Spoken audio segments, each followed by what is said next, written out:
É assim, a gente está passando por uma situação muito difícil dentro da comunidade, pessoas passando em falta das coisas por não poder pescar.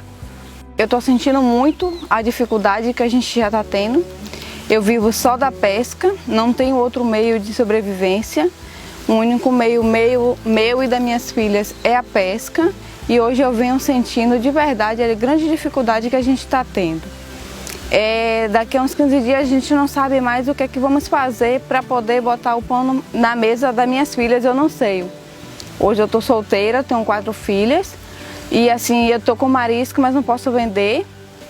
E a partir da semana que vem eu não posso nem ir mais pescar porque eu não tenho onde colocar e também não tem ninguém para comprar.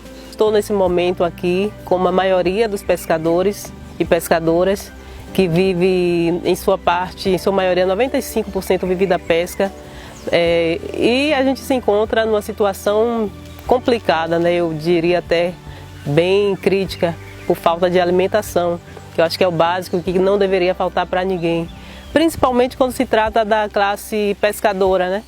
Por sempre viver produzindo o seu alimento, sempre viveu da produção do seu alimento. Gente, eu estou passando dificuldade, porque ninguém compra mais meu marisco, por causa do óleo, e a situação aqui está muito difícil. Eu peço a todo mundo que o governo veja isso aí para ajudar a gente, porque a situação aqui é todo mundo pescador na região da Graciosa. E a maioria está todo mundo passando muita dificuldade, porque não tem como vender o marisco.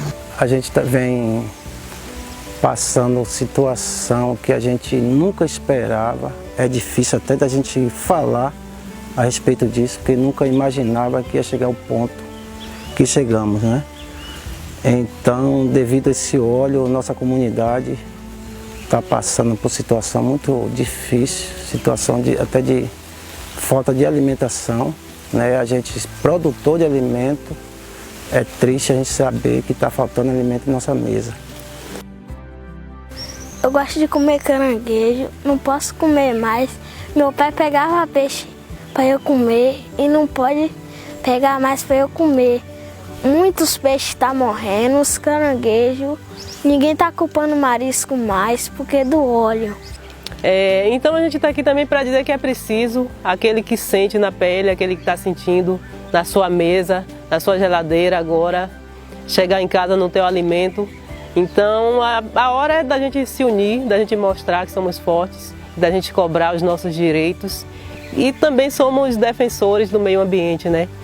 E por isso a gente também chama a atenção de todos os pescadores de outras comunidades que se juntem nesse momento, porque já que em sua maioria a população não está entendendo que a luta é de todos, que a gente que vive diretamente, a gente compreenda e perceba a necessidade da gente estar junto nesse momento. E assim, o mais triste é saber que a gente, pescador, que está sofrendo maiores danos e os maiores empresários estão fazendo questão de mostrar as praias limpas, para dizer que não tem óleo na praia, não tem nada contaminado, que os turistas podem vir, podem tomar seu banho e voltar. Lógico que os turistas vão poder vir tomar banho e voltar, pois não vão sentir na pele o que nós pescadores estamos sentindo.